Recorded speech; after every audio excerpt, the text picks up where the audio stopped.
All right, beautiful souls. Well, welcome back to the You Unlimited podcast. I'm Christina Deering, your host, and I'm super excited to dig into today's topic. We're going to be talking about client retention versus client acquisition. So I feel like those are two completely different topics. So I'm really excited to dig into how to retain your current clients because honestly, that is where a majority of your revenue is going to be coming from. Those people are already indoctrinated into the experience of you and your business and the way that you serve. And they've already said yes to you. And so it's really powerful to start to tune into how can I serve in such a way that would invite someone to lean back into a space with me in different ways. And so I'm really excited to dig into this topic because I think it was the Harvard, what was it? Harvard Business Review talked about how it costs 5 to 7 times more to actually acquire a new customer than retain one.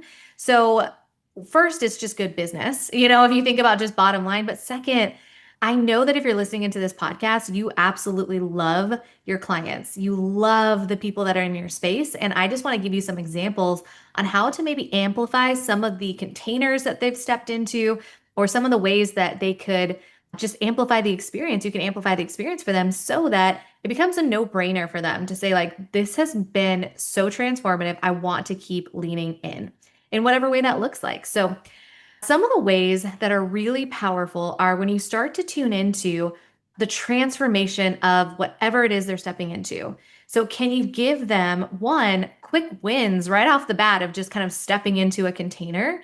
And two, track the progress of someone that has stepped into the container. Because sometimes, myself included, I'm evolving so quickly that I sometimes forget how much evolution has actually happened for me. Like it's like, oh, the bar is now higher. And I kind of forget that an old version of me used to do life that way.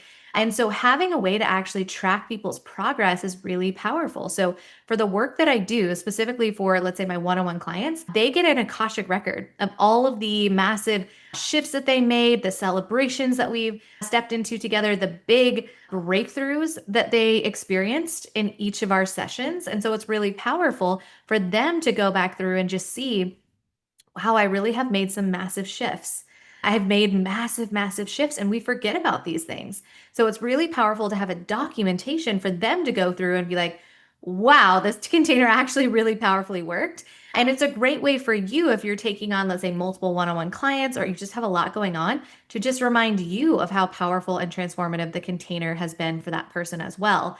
So that when you have the opportunity to step into a celebration call at the end of a container that could potentially lead to them stepping in again, you can go back and review that and say, like, wow, you really have transformed so much. And I just want to highlight XYZ, which is really, really powerful. So it's a way for you to jog your memory of all of the things that they've transformed in, and also for them to track their progress. So one of the other things that's inside of, and I call them Akashic records because it's a soul, it's a record of their soul and how they experience themselves in the container. But the other thing that's in there is next steps. So week after week, as they're stepping into a new version of themselves, they're not losing momentum. So it's really powerful for them to increase their results, whatever their results might be, by having a way to actually track, what did we talk about this week and have you implemented that? And that's a really powerful way to just tune in and say, yes, I have, or no, I haven't, and letting that be okay. So a beautiful accountability tool to say, let's keep the progress moving, because that's really, really powerful for people when they not only have you there for, let's say, breakthroughs, but also ways of kind of stepping into next level versions of themselves, but a way to stay accountable to yourself, them, different ways. So the way that we are communicating with them in different ways is really important to be thinking about as well. So it's going to look different depending on how you're working with a client, whether you're, let's say, coaching and you've got a one-on-one container with them where you've got either just sessions or a tool where you're actually voice noting them, you're in communication with them throughout the week, which is really powerful as well, so that they're in the momentum, so that they're in that ability to continue on with the accountability and also the results. So you want to be thinking about, how am I communicating with this person, right? So if it's in a, let's say, a lower ticket container, am I sending them emails? Am I, creating posts within the Facebook group or within the community container that keeps people engaged for them to share about their wins, or links to recordings things like that, so that they're then aware that, hey, we've got a group call coming up, or hey, here's a new resource. Have you checked this out? Just be thinking about, how am I currently communicating with people in all the different ways? So even if, let's say, they're buying a product from you, how are you continuing that relationship? Right? Are they subscribing and saving? Right? Little things like that. But how am I also communicating with them in different ways that's adding value and not just selling? Right? Because if someone's already bought your product, they're indoctrinated into your space, they're enjoying it. So maybe they'd enjoy you cross selling them into something else. Maybe you've got a product and then there's something else that feels really soul aligned, sharing with them about that, or just giving them more tips and tools on how to actually utilize the space or the product itself in their day-to-day life, so that they don't, it's kind of top of mind, and they actually use your product or service, right? Because sometimes, myself included, I will do this. I'll buy something and it will sit on the shelf, whether it's like a metaphorical shelf, like a digital course, or it is like an actual product that I put on a shelf and I just forget about it. If I am in communication with the company in some way, or the service provider in some way, I'm more likely to be like, oh, yeah, I bought that. I want to use it. And then when I'm in their world, I'm using the product or service, I'm more likely to then purchase again. So just be thinking about, one, how am I supporting them through the communication that I'm utilizing? And how am I simultaneously supporting them and their growth with the product or service that I'm providing? So, how am I communicating with them, and how am I helping them track their results and continue on and move forward in different ways, which is really, really powerful. We also want to be able to design our business with that in mind, that growth and retention is a thing. So sometimes people will step in like a stair step approach, where they'll step into, let's say, a lower ticket item. They find out they really love either that service or that product. And then you can stair step them up to, let's say they buy a digital course, then they can move into the mastermind, and you give them some sort of a bonus, let's say, for having been in that digital course, and then they step into the mastermind. And then potentially they step into one-on-one or something that's very high ticket, a VIP day, things of that nature. Just be thinking, no matter what your product or service is, how can I actually stair step them into the next level of something? So let's say I just recently bought an EMF protector for my phone. It'll be showing up probably in the next couple days. So if I love it and I'm feeling better, I might get the bigger EMF protector for, let's say, my computer or my room or things like that. So just something to be thinking about when you're starting to create things, whether it's a product or service. If someone has already purchased from you, they're more likely to purchase again. How are you communicating that with them? And how are you supporting them with what they purchase? So it's not just about an upsell of some kind or a cross sell of some kind. So it's really powerful for us to start to tune in and say, how can I be in communication with them? How can I support them along that journey? What does that look like? So just be thinking about that. How am I communicating with them? Another way that you can really kind of indoctrinate people into your brand is creating community in different ways. So, whatever way that looks like, whether it is let's say you've got a mastermind group, how are they really getting indoctrinated into that community, right? Or you've got a product or service, you have a Facebook group, a free Facebook group with different sorts of resources on how to lean in further with your product or service, right? What does that look like? Where is it being hosted? How are you facilitating conversations there so that they don't fall flat? Are you celebrating people in the space? Are you, again, providing quick links for things so that they can step in deeper to the experience itself? So it's really powerful to start to be thinking about the different ways in and really start to connect to, what does that look like for them and how can I support them on their journey? So if we circle back to, let's say, cross sell and upsell, they are a little bit different. So just to kind of define those, a cross sell is almost like selling something that's like an equal value but complementary to something that they already bought. An upsell is going to be them kind of the stair step approach. So I did want to kind of provide a little bit more clarity on that. So a cross sell is something very similar. Maybe they bought a digital course of yours and now you're going over something else that's also a digital course, but it's different. You're covering a different niche. So that would be a cross sell. An upsell would say you bought the digital course. Now you want them to step into the mastermind, right? So it's a higher ticket item. They're stepping into something different. So it's a really beautiful way to kind of distinct or kind of make the distinction between the two, and how can you facilitate what that looks like? So based on your product suite and service suite, kind of what you're selling, it's really powerful to start to tune in and say, what makes the most sense? What does that customer journey look like? How can I support and facilitate deeper transformation by giving them access to either more access to me, more access to the material that's going to help take them further faster. So it's just something to be thinking about is kind of what does that process and customer journey look like? Where are they typically starting and how are they kind of stepping through that? And also know that sometimes people go straight to the gold, right? They go straight from like, I don't know you to I'm a one-on-one client or I'm your highest ticket client. How are you facilitating that experience for them as well? So I always like to think about, especially in these like very close, beautiful proximity containers, how are you surprising and delighting them in different ways? Are you celebrating their birthday? Are you sending them little gifts along the way? How are you loving them in the way that they desire to be loved? What is their love language, right?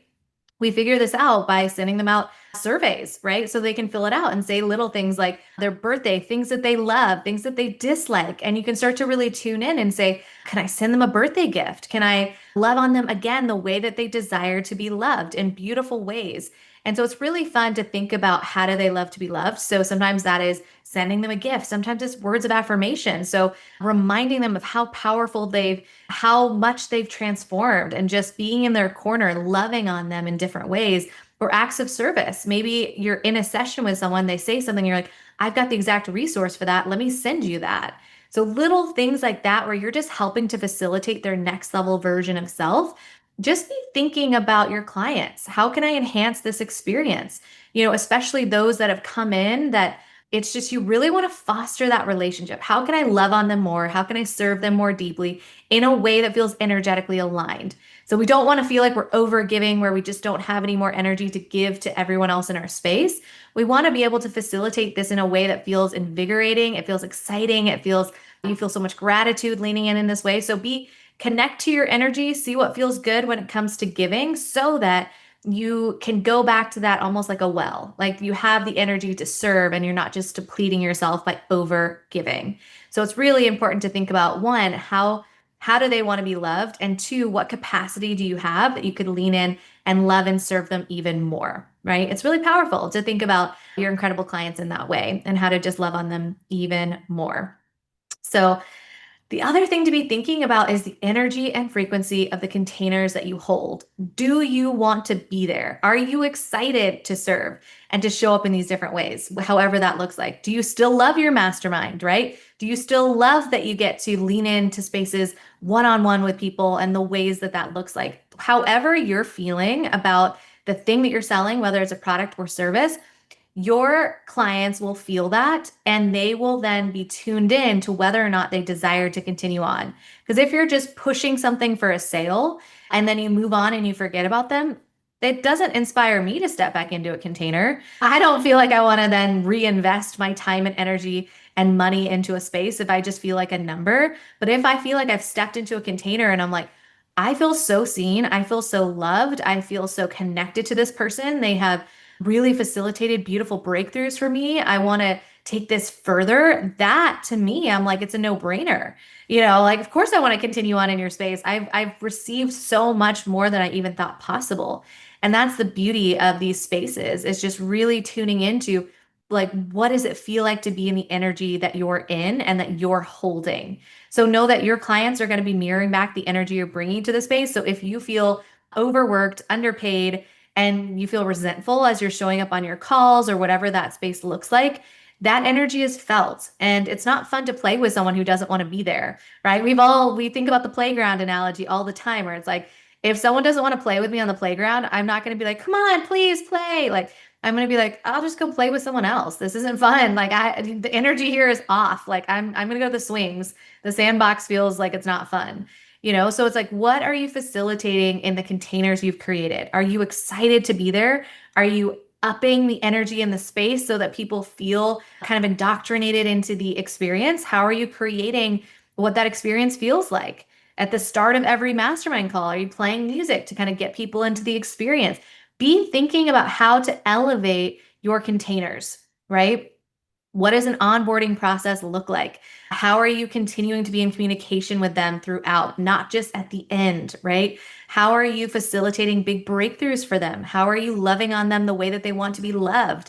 So it's these beautiful things that I'm hoping I'm just planting little nuggets on how to actually elevate what you're already doing because people love you. They have decided to step in and work with you because they love you, they love your energy, and they want to continue on. But I think there's a way for us sometimes to pause because we get caught up in the daily grind, to pause for a minute and say, am I facilitating a container that is going to be as transformative as it could be or as nourishing as it could be? Is there a way to enhance what we're already doing? Because I believe me, we get caught up in the day to day in our daily grind. We've got little things happening all over the place. And then sometimes we forget to pause and reflect on what is this client experience like? Would I want to step back into a container that I'm currently facilitating? Or is there a way to enhance that? So I think just having a moment of pause to really tune in and say, is there anything that I could be doing that could be facilitating deeper integration, a more loving atmosphere, a desire to continue on, a desire to feel like you want to continue on in the space because you feel seen and heard and loved? We all want to continue on in spaces like that, right? And so I think it's really powerful to just take a minute to pause. What I would ask you to do at the end of this episode would just be if you got any golden nuggets, ask yourself, how can I actually start to implement that either today or this week, or ask my team to support with that facilitation?